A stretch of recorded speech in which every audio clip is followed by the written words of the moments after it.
एक तू है,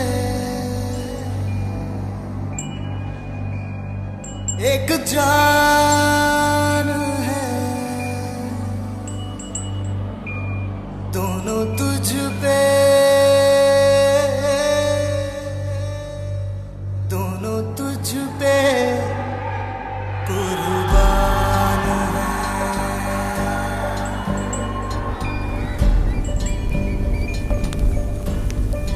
भैया घोड़ी चढ़ने की देर है। उसके बाद मजा आएगा।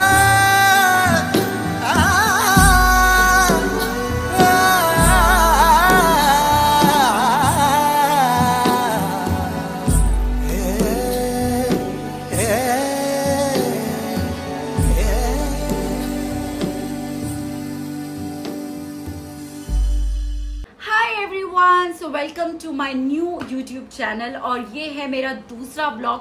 जैसे कि मैंने अपने फर्स्ट इंट्रोडक्शन वीडियो में आपको प्रॉमिस किया था कि मैं सेकंड ब्लॉग अर्पित के साथ बनाऊंगी और हम बताने वाले हैं आज अपनी लव स्टोरी, कैसे मिले, किसने पहले प्रपोज किया, क्या क्या प्रॉब्लम्स हुई, क्या सिचुएशन थी हमारी शादी के टाइम पे।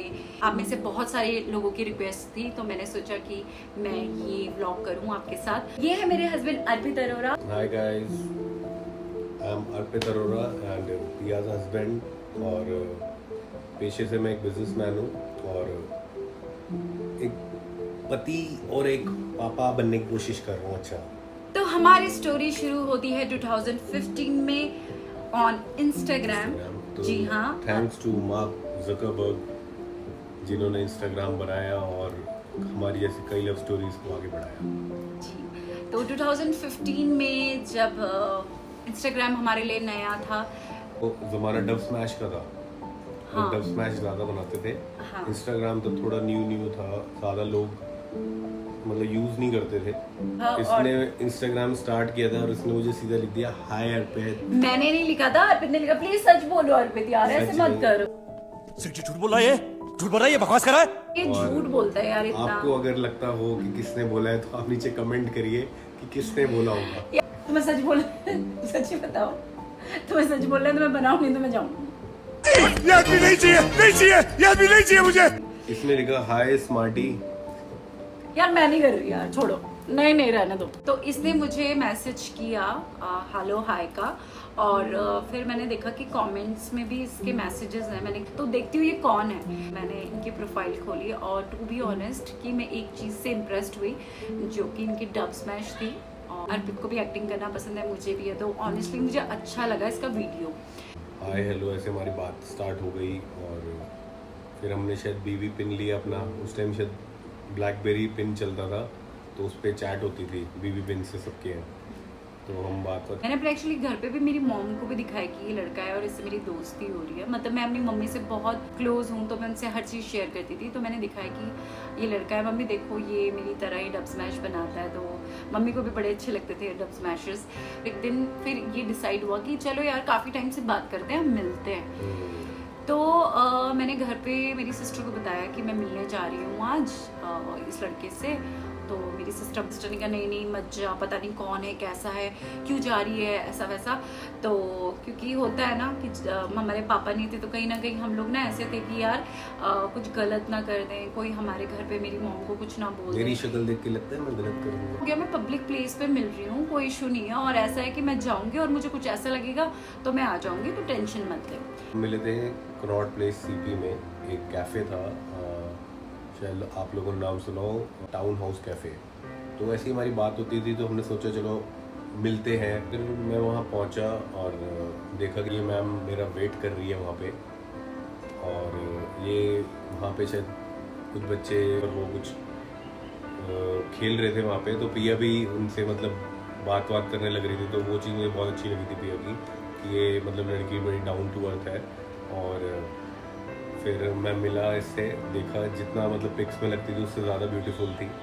और फिर हम ऊपर चले गए, कैफ़े में चले गए, कैफ़े में बैठे और उसके बाद और हाँ, हमें सीट नहीं मिली थी। हम दोनों ने उस दिन ब्लैक पहना था। हाँ, पता नहीं मतलब हमने बोला भी नहीं था। मतलब काफ़ी जॉली लगा मुझे, हंस रहा है, हंसा रहा है। और मैं थोड़ी सी ना उस समय रिजर्व टाइप की और थोड़ी सी मतलब कैसे मायूस टाइप की लड़की हो गई थी। एक्चुअली मेरा उससे ना आई थिंक 6-7 महीने पहले ही ब्रेकअप हुआ था, तो मैं कहीं ना इतनी बुझी रहती थी, मतलब परेशान आत्मा होती है ना, वैसी होती थी। तो वैसे मैंने भी इससे बोला यार तू इतनी परेशान क्यों रहती है, तेरे को क्या हो गया ऐसा, मतलब इसकी स्टोरी जानने की कोशिश करी तो ऐसे ही कह रही है तुम नहीं समझ पाओगे, ये है वो है, ठीक है। मैंने कहा चल यार तू चिल कर, तू ऐसे कर, तू मेरे से डांस कर। तो मैंने और ऐसे ये ही पता है बोला। सारे बैठे हुए ही खड़ा होकर डांस करने लगा। तो एक चीज मुझे ये अच्छी लगी कि मैं इसकी कंपनी एंजॉय कर रही थी। जब बिल आता है तो मैंने कार्ड अपना दिया, ठीक है, मैं अच्छा खासा कमाने लगी थी उसमें, तो मैंने कार्ड दे दिया। मैंने कहा यार मैं देती हूँ, नहीं मैं बिल दूंगी, मैंने कार्ड दिया। मेरा कार्ड उस दिन चला नहीं। मैंने भी चले, मैंने कहा चल लड़की ऐसी दे, चेक कर दो लड़की बिल देती हुई है कि नहीं है, जैसे हम फ्रेंड थे। तो इसने कार्ड आगे करा और बाय चांस इसका कार्ड हो गया डिक्लाइन, बच गया। और नहीं उसके बाद इसने कि कैश लड़की दे को दिया। बिल नहीं देना। नहीं ऐसा कुछ नहीं है। मेरे दिमाग में था कि यार शिट मेरा ये हो गया, और मैं कैश दे ही रही थी, उसने पहले दे दिया। लेकिन फिर मेरे दिमाग में ना एक चीज रही कि यार मुझे आज भी याद है 3100 कुछ बिल आया था। मैंने इसको 3500 की शर्ट ला के दी इसको, कि ताकि इसको ये ना लगे कि मैंने कुछ किया, मैंने दिया बिल, इसके दिमाग में न रहे। हमने बोला चलो डब स्मैश बनाते हैं, हमने साथ में डब स्मैश बनाया, तो जो कि ये वाला डब स्मैश था। मुझे किसी की याद दिलाती है। अच्छा किसकी? तेरी दादी। गई पोरकी, एक नंबर का कुत्ती कमीनी, मतलब भी अपरचन से तू क्या कहती मुझे तू? चोट के बाद जाती है। समझने की कोशिश करो। क्या समझ? वो क्या वो? अरे वो क्या को? जाने लगे, उसके बीच में ही हमने गाड़ी में डब स्मैशेस बनाए। मतलब हमारी पहली मीटिंग थी, इसकी फरमाइश थी कि डब स्मैश बनाते हैं, तो फिर हमने तो सोचो हमारी पहली मीटिंग थी और हमने 2-3 डब स्मैश फर्स्ट बनाए। टेक के अंदर ही हमने डब स्मैशेस हाँ। बनाने शुरू करे। तो मुझे लगा इसके साथ केमिस्ट्री थोड़ी अच्छी है, और हमारे डब स्मैश थोड़े उस टाइम पॉपुलर भी हो गए थे। हाँ, लोगों को काफी पसंद आते थे। तो मैं घर पे गई, मैं बहुत खुश थी। मैंने अपनी मॉम को भी बताया कि मम्मी मेरे एक बहुत अच्छा दोस्त बना है। मतलब मेरे माइंड में इसको लेके कुछ ऐसा कुछ था ही नहीं कि क्या मेरे माइंड में भी है। ऐसा कुछ नहीं था, हाँ, बस मतलब normal we casual were meeting friends only लगा। जितना ही मेरे को पहली मीटिंग में अच्छा लगा, मैंने ऐसा कुछ नहीं सेकंड किया था। मीटिंग में उतना ही। मैं बताती हूँ ना कि इसने ना मुझे, हम पिक्चर्स क्लिक कर रहे थे और इसने एकदम से किस कर दिया था मुझे, तो मुझे वो चीज बुरी लगी इसकी। मैंने गाल पे किस किया था हाँ, यार, ऐसे गाल करके। में यार मैं एक्चुअली मैं वैसी टाइप की हूँ नहीं। मैं भी नहीं हूँ वैसे टाइप का। यार आप समझते हो मिडिल क्लास के अगर हो गया, छोटे शहर से आ गए, तो ये किस भी बहुत बड़ी चीज थी। इसने इतनी फास्ट ड्राइविंग की कि मुझे इतनी इरिटेशन, मैंने सोच लिया कि भाई मैं इससे कभी जिंदगी में नहीं मिलूंगी। अच्छा ट्राई किया मुझे कांटेक्ट करने का और ये, बट मेरा दिमाग में था कि यार ये लड़का मेरे टाइप का नहीं है। मतलब इसकी लाइफ अलग है। अगर इसको उस टाइम कोई देखता तो वो यही सोचता कि यार ये लड़का अपनी ज़िंदगी में खुश और नहीं, मस्ती मजाक, और मेरे को थोड़े से एक्चुअली मुझे थोड़े रिजर्व टाइप कॉलेज के। बॉय था यार मैं, मस्त हाँ रहता था थोड़ा। हाँ, इसके आगे पीछे इतनी लड़कियां होती थी उस टाइम, तो मुझे वो चीज़ लगा। मैंने कहा नहीं यार ये नहीं, मैं शायद नहीं कर पाऊंगी इससे दोस्ती। तो लोग ये सोचते हैं कि फास्ट ड्राइविंग से लड़कियां पटती है, तो उनके लिए ये एक हाँ, लेसन है। इतनी कि गंदी नहीं इसने पटती। गाड़ी चलाई कि मैं इतनी, मतलब मुझे था कि मैं इससे कभी मिलूंगी ही नहीं। अब अभी काफी फ्रेंड्स इस पे बहुत मरती थी, मतलब लिटरली बोलती थी कि यार ये कौन लड़का है, इससे हमारी दोस्ती करा दो, ये तो बड़ा हैंडसम है। मैं कहती हाँ आ जाओ दिल्ली, मैं करवा दूंगी। मुझे नहीं पता था मैं इतना खूबसूरत लगता हूँ, क्या बोलती है तू? अबे चुप। पता है जब भी मैं इससे मिलती थी ना, जो लड़कियां मुझसे मिलती कहती थी आपका और उसका कुछ चल रहा है क्या? मैंने कहा नहीं यार वो मेरे टाइप का ही नहीं है। मतलब हम डांस कर रहे हैं, लोग आ उठ के आके हमें जरूर कॉम्प्लीमेंट करता था कि नाइस कपल, नाइस कपल। मैंने कहा कपल नहीं, हम फ्रेंड है। मतलब वो एक साथ फ्रेंड्स थी जो इस पर लाइन मारती थी, वो भी मुझसे अकेले में पूछती थी कि आर यू गाइस डेटिंग? तो मैं बोलती नो, तो कहती ओ एक्चुअली आई लाइक अर्पित। मैंने कहा ओके फाइन। तो मुझे समझ आ गया था कि यार इसके आगे पीछे तो बहुत लड़कियां हैं और ये ऐसे ही है। जो इसका बेस्ट फ्रेंड है नीरज, तो उससे मेरी काफ़ी अच्छी बॉन्डिंग होती है। मतलब एक ब्रदर वाला उससे मेरा एक वो होता है। तो उसका बर्थडे था और वो कुछ टाइम बाद दिल्ली से जा रहा था। उसका बर्थडे होता है और पिया ने मुझे ब्लॉक किया हुआ है, ठीक है। तो पिया मुझसे बात नहीं कर रही बहुत दिनों तक। तो मुझे एक आइडिया आता है कि यार नीरज के बर्थडे पे पिया को बुला लेते हैं। तो मैंने नीरज को बोलता हूँ नीरज एक पार्टी थ्रो कर ले अपने लिए। उसको मैंने बहुत कन्विंस किया, जो उसे पार्टी नहीं कर रही थी। मैंने उससे ज़बरदस्ती पार्टी करवाई अपने फ्रेंड से, और बोला कि यार पिया को भी इनवाइट कर ले यार, इनको हमने ऐसे ऐसे करके। मैं लास्ट में बोला कि पिया को भी इन्वाइट कर ले यार। तो ठीक है, फिर उसने फ़ोन लगाया पिया को कि तू कहाँ है ये वो। तो पिया ने बोला चल ठीक है मैं आऊँगी। तो मैं खुश हो गया अंदर ही अंदर, मैंने चल पी आएगी, वो है क्यों बात क्यों नहीं कर रही, क्या रीजन है, क्यों नहीं मेरे से बात कर रही। भी मतलब उस दिन भी मैंने ब्लैक साड़ी पहनी हुई थी और ये और भी मैं ब्लैक में था। पता नहीं क्या था, और आज भी हमने ब्लैक ही पहना हुआ है। हेलो हाय करा और थोड़ा सा ये पिया एटीट्यूड के अंदर ये वो थोड़ा सा वाइट सा कर रही थी। तो मैंने कहा चलो ठीक है, तो ऐसे मुझे ना अच्छा नहीं लग रहा था, तो मैंने उस दिन 2-3 मतलब अच्छे से पी ली, 4-5 बियर पी ली मैंने, और मैं हो गया सेट। और ये फट से आया, मेरा हाथ पकड़ के लेके गया, मैंने कहा यार इसको क्या हो गया। तो ना पहले तो ये मेरे से कहते हैं ना कि डांस, जब वो होश में नहीं कर सकते, बोल नहीं सकते कुछ, तो वो उसके दारू का लिए सहारा लेते हैं। तो एक सहारा मिल जाता है। पता है इसने प्रपोज कैसे किया मुझे, कहता I love you but I know you don't love me. देखा, तो मतलब तो इतना, ये लाइन सारे लड़के सीख लो। हाँ मतलब इसको लगा कि मैं ना भी बोलूँ ना तो इसकी बेइज्जती नहीं होगी। जो भी आया दिल के अंदर मैंने बोल दिया। अच्छा हाँ। वो रिप्लाई ये किया कि मैंने कहा आज तुमने ड्रिंक की हुई है तो नेक्स्ट डे बात करेंगे जब तुम्हारी दारू उतर जाएगी। तो फिर उसके बाद नेक्स्ट डे भी इसने बात करी मुझसे, हम लोग मिलने गए, मतलब फ्रेंड्स के साथ हम लोग मिलने गए। तो मुझे लगा कि यार कहीं ना कहीं थोड़ा तो सीरियस है, बट वैसे ऑनेस्टली तुम्हारे माइंड में क्या था उस टाइम मेरे को लेके? एज सच मुझे पहले कभी जिंदगी में ऐसा कोई प्यार व्यार हुआ नहीं है, बट जब तुम थोड़ा सा दूर चले गए थे मुझसे, जैसे मैं बात करना बंद कर दिया, तब मुझे पता नहीं अजीब सा कुछ हो रहा था कि मुझसे क्यों बात नहीं कर रही, क्या बात है हमारे बीच इतना अच्छा, वो हम एक फ्रेंड का वो करते थे अच्छा रिलेशन। लेकिन तुम्हारी तो इतनी सारी लड़कियां फ्रेंड्स थी, तो क्या तुम्हें? फ्रेंड्स थी लेकिन एक तुम थोड़े स्पेशल थे ना।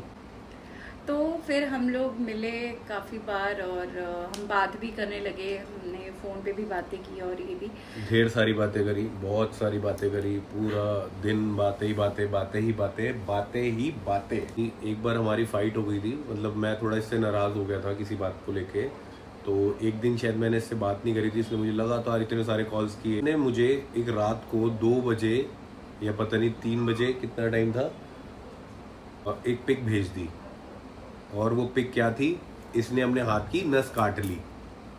भाई मेरे जो तोते उड़ गए, मेरे तो होश उड़ गए, मैं भागा, और इसका घर और मेरे घर में जो डिस्टेंस था वो 1.5-2 घंटे का था, और मैं भागा इसके वहाँ पे, और मुझे पता वो कैसे पहुँचा, मतलब ऐसे मन के अंदर, और मैंने बड़े मतलब इसका जो घर का दरवाजा था पहले तो इसने बेल बजाई, पता नहीं कितनी कोई बेल। खोल ही नहीं रहा था, कोई कुछ नहीं था, और ये अकेले रहती थी, तो मुझे कुछ समझ नहीं आया, मैंने मारी दरवाजे पे लात, इसके दरवाजे पे, इसका दरवाजा गया टूट, मेरी हो गई फिल्मी हीरो वाली एंट्री इसके घर में, और मैं इसके पास पहुंचा, मैडम लेटी हुई है, मैंने फटाफट इसका हाथ चेक करा, और हाथ पे तो कुछ था ही नहीं, कुछ भी नहीं था इसके हाथ में। ड्रामा इसने ड्रामा करके इसने कहीं से नेट से एक पिक निकाल के हाथ कटे हुए की मेरे को भेज दी, और मुझे टेंशन में डाल दिया, और मैं क्या करूं, वहां पहुंच के मुझे कुछ समझ नहीं आ रहा इसने मेरे साथ किया क्या। मैं टेंशन में आ रहा हूँ, और मैंने देखा हाथ भी नहीं कटा, शिट मैन। मैं वापस दुबई गई हूँ, और मेरे ख्याल से मैं 1 महीना भी ठीक से नहीं रही हूँ। अर्पित से मैं कंटिन्यूसली रोज मॉर्निंग में बात करती थी, तो इसने मुझे बोला कि तुम आ जाओ और ये वो, और मैं भी नहीं रह पाई। मैंने कहा यार चलते हैं, और अगर इसने मुझे बुलाया है तो इसका मतलब कहीं ना कहीं ये सीरियस है मुझे लेके।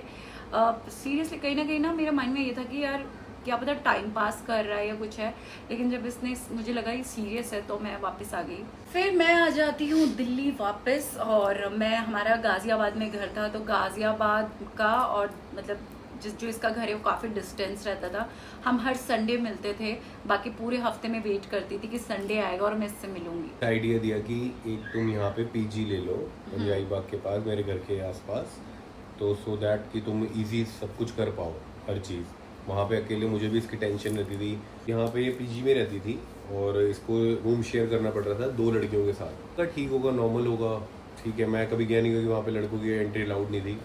फिर मैंने पता नहीं इसको दूसरी जगह शिफ्ट करने के लिए कि हमें एक अच्छा सा वो घर मिल गया है, तुम यहाँ रह लो, लड़कियों के साथ शेयर मत करो, तुम यहाँ रह लो अपना पर्सनल। तो मैं जब वहाँ पे शिफ्टिंग के टाइम पे इसके पीजी गया, तो मैंने देखा कि ये लड़की एक रूम में, मतलब छोटा सा ही था, थोड़ा सा ही छोटा सा रूम था, उसमें 2 लड़कियों का शेयर कर रही थी। और उस टाइम मेरा दिल इतना, मुझे दुख लगा मन के अंदर कि मेरी वजह से ये लड़की इतना सफ़र कर रही थी, और उसने आज तक कुछ भी नहीं बोला उस बात के लिए।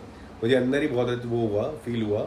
उसके बाद मैंने सोचा इस लड़की को कभी लाइफ में प्रॉब्लम नहीं आने दूंगा इसकी लाइफ में। पास में एक नया घर लिया, शिफ्ट करा वहाँ पे, फिर हमने वहाँ पे अपने हाथों से चीज़ें, मैं घर की सामान खरीदे, इसको शिफ्ट कराया, उसमें शॉपिंग करी। इसने कुछ नहीं किया एक्चुअली, इसका जो ब्रदर है चेतन, वो एक्चुअली मेरा भाई है, हाँ उसको लक्ष्मण बोल सकते हैं। तो उसने बहुत हेल्प की मेरे साथ, हर चीज लाना, घर की ग्रोसरी से लेके हर चीज। एक्चुअली वो मैं थोड़ा उस टाइम बिजनेस में थोड़ा सा बिजी रहता था, इन्वॉल्व हो गया था, तो मैं बिजी रहता था। और चेतन क्या था, उसने काफी हेल्प की हमारी, हर मोमेंट पे, हर उस पे वो हमारे साथ था। और कहीं ना कहीं वो था तो मुझे अकेला फील नहीं होता था। मूवीज जाते थे हम साथ में, सारी चीजें करते थे। तो चेतन का बहुत बड़ा हाथ था हमारी लव स्टोरी में एक्चुअली। मैंने करी अपने घर वालों से बात, मीटिंग करी फिक्स, और एक रेस्टोरेंट में मैंने बुलाया। घर पे भी पता चल गया मेरे बारे में कि कोई लड़की है, अर्पित के घर में पता चल गया, मेरे घर पे तो ऑलरेडी से पता ही था। एक दिन क्या होता है कि ये मुझे किसी बात पे ये मुझे ब्लॉक कर देता है, किसी की सुन के बात ही मुझे ब्लॉक कर देता है। मुझे बहुत बुरा लगा, मैंने कहा यार इसने मुझसे बिना बात करके कैसे ब्लॉक कर दिया। मैं भी बहुत गुस्सा हो गई और मैं उस समय पता नहीं मैं ज़्यादा ही परेशान हो गई, क्योंकि लाइफ में इतना सब कुछ देखने के बाद और एक इंसान को इतना प्यार करने और उसके लिए आप सब कुछ छोड़ के आए थे और सब कुछ, तो मुझे ऐसा लगा यार ये मेरी बात ही नहीं समझ रहा है। मेरा मन तो कर रहा था मैं 13 फ्लोर पे थे, मैं कूद जाऊँ ऐसे। सीरियसली लाइफ में पहली बार मेरे को ऐसा थॉट आया। मैं दिल्ली आई, मैं इससे मिली, मैंने वो सारी चीज़ें क्लियर की और फिर इसके घर पे बात हुई और ये सब रेडी हो गए। मेरी मम्मी भी रेडी हो गई।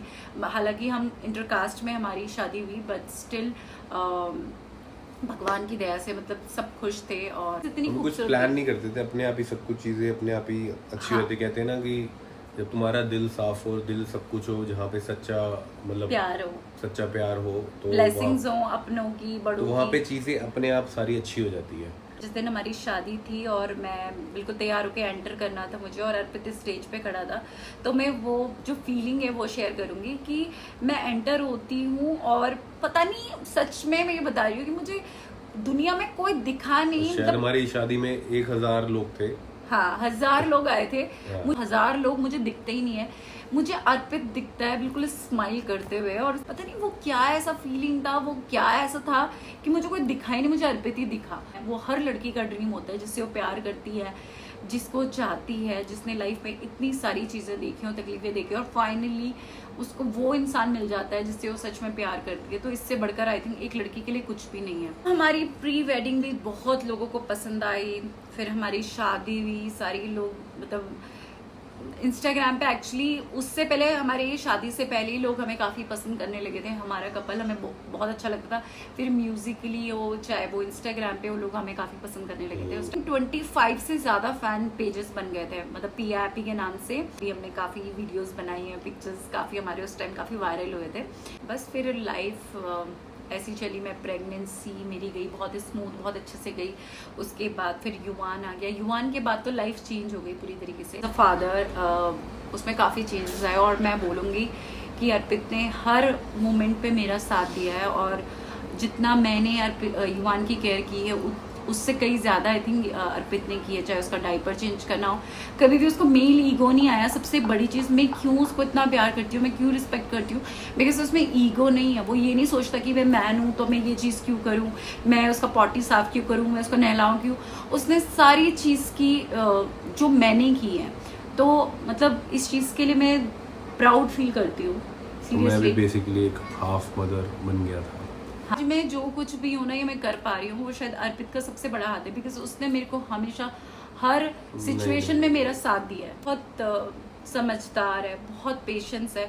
मैं बहुत इम्पल्सिव नेचर की हूँ, लेकिन अर्पित बहुत समझदार है। नेचर ऐसा गरम और एक ठंडा, हाँ ऐसा अपोजिट है, बट हम एक दूसरे के लिए हैं। और लोग लड़ाई का पूछते हैं, जी बिल्कुल लड़ाई भी होती है हमारी, बहस भी होती है। लड़ाई तो यार मजा आता है, नोक झोंक होती है, उसमें तो मजा है। हाँ, अर्पित ने हमेशा मुझे ये बोला कि यार जो तुम्हारा मन कर रहा है ना तुम वो करो, तुम किसी की सोचो मत। हम दोनों का नेचर अलग है, लेकिन हम कहीं ना कहीं एक ही हैं। चॉइसेस भी अलग है, लेकिन पता नहीं कि ये मेरे हिसाब से होना चाहिए ना, पार्टनर के अंदर थोड़ा सा डिफरेंस होना चाहिए। सेम आइडियोलॉजी, सेम चॉइसेस वाले मतलब एक वो स्पार्क नहीं रह जाता। राइट, वो बोरिंग हो जाता Boring हो है जाता है वो। कि अर्पित ही है, अगर मैं बैठ जाऊँ ना, मैं कुछ दिन नहीं करूँ तो अर्पित मेरे पीछे पड़ जाता है कि तुम क्यों नहीं कर रही हो यार, तुम्हें करना चाहिए, क्यों नहीं कर रही हो। इसके अंदर इतना टैलेंट है, सब कुछ है, ये पूरी दुनिया जानती है, मुझे पता है। तो ये क्या है, ये थोड़ी लेजी हो जाती है या ये हो जाती है, दूसरी चीज़ों में अपना डाइवर्ट हो जाता है। इसका मन ना बड़ा चंचल सा है, तो जैसे किसी चीज़ को दिल पे लगा लेगी ये वो, तो मुझे इसको बार बार एनकरेज करना पड़ता है कि भाई तुम हो टैलेंटेड, तुम हो ये, तुम्हें ये चीज़ करनी चाहिए, तुम्हें इधर आगे बढ़ना है लाइफ के अंदर। ऑडियंस को क्या मैसेज दोगे जो कि न्यूली वेड हैं या जो जिनकी शादी होने वाली है, क्या टिप दोगे? अपने पार्टनर को सपोर्ट करो, अपने पार्टनर को एज अ फ्रेंड लो और उससे जो भी हो बातें शेयर करो, उससे दोस्ती या तुम्हारी जो शादी है वो लॉन्ग टाइम तक अच्छी चलेगी। Right. तो एक दूसरे को समझो, एक दूसरे की चीज़ों को मतलब वो करो, बातें करो, शेयर करो, कोई चीज़ें छुपाओ मत एक दूसरे से, और एक दूसरे के पागलपन में भी घुसो। जो चीज़ इसको पसंद है उसमें घुसो, और जो चीज़ मुझे पसंद है वो भी मेरे पार्टनर मेरे साथ घुसता है, तो बहुत अच्छा लगता जो है। सामने वाले की पर्सनालिटी है उसको ऐसे ही रखो, उसको चेंज करने की कोशिश मत करो, क्योंकि अगर आप उसको प्यार करते हो ना तो उसकी पर्सनालिटी से भी प्यार करते हो, ऐसा है उसे एक्सेप्ट करो, और उसके जो भी फ्लॉज है ना, दुनिया भले उसको कुछ भी बोले, आप कभी गुस्से में भी या कभी इमोशनल हो गए या कैसे भी उसको कभी ना बोले, बिकॉज सबसे ज्यादा तकलीफ तभी होती है जब जिससे आप सबसे ज्यादा प्यार करते हो और वो चीज बोले। कई बार ऐसा हुआ है कि हमारी लड़ाई हुई है और हमने एंड में ये फील किया है कि जब हम लड़ते हैं हम दोनों खुश नहीं रह पाते, हमारा कोई काम अच्छा नहीं होता है, हमें दुनिया अच्छी नहीं लगती, हमें दुनिया की कोई चीज़ अच्छी नहीं लगती। आपकी वाइफ हैप्पी नहीं है तो आप कैसे हैप्पी हो जाओगे, वो चीज़ है, ये एक पति के साथ है। आप मैं इसके अंदर एक इसकी बुरी चीज़ बताता हूँ जो शायद से भी नहीं पता होगी, तो मैं बताता हूँ। इसके अंदर ना, इसको क्या है, कोई चीज़ अगर ये खोल देती है ना, जैसे कोई भी ढक्कन है ये है, तो उसको ऐसे ही छोड़ के चली जाती है। तो मैं इसके बाथरूम में सारे टाइम मेरे को 5 मिनट तो इसके टूथब्रश का ढक्कन लगाने में, क्रीम का ढक्कन लगाने में मेरे 5 मिनट ऐसे ही जाते हैं। अर्पित की बुरी आदत अगर मैं बोलूं तो वैसे तो बहुत सारी हैं, लेकिन मैं एक आदत बोलूंगी कि ये ना क्या बोलूं, टीज करता है, मतलब उसको पता है, पंगे लेता है ये मुझसे कि इसको पता है कि यार मैं परेशान हूँ। नहीं, वो तुम्हारा नहीं है, वो मेरे बचपन से अंदर से है। मैं ना थोड़ा सा तो मतलब ऐसे मुझे कर देगा ना, और फिर मैं जब बहुत गुस्सा हो जाती हूँ फिर कहता है, फिर मैं ऐसे प्यार करता हूँ, सॉरी मतलब मुझे ना एक होता है ना पिन सुई चुभाते रहो, जब कहता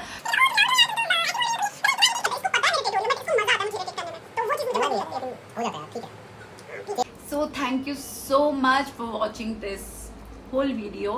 और अगर आपको अच्छा लगा तो हमें क्या बोलना है? Like share subscribe. Yes, like share subscribe और कमेंट करो कि आपको कौन सा पार्ट सबसे अच्छा लगा, अच्छी चीज़ क्या लगी और कौन सा पार्ट आपको अच्छा लगा। और प्लीज़ ऐसे ही प्यार करते रहिए, हम दोनों को ऐसी ब्लेसिंग्स देते रहे। आपके प्यार और ब्लेसिंग की बहुत ज़रूरत है। Thank you so much for watching us. Wait for next vlog. सद्बुद्धि, मैं अपने हाथ की नस काट के बोला तू शादी कर आओ ना ये दोस्तों।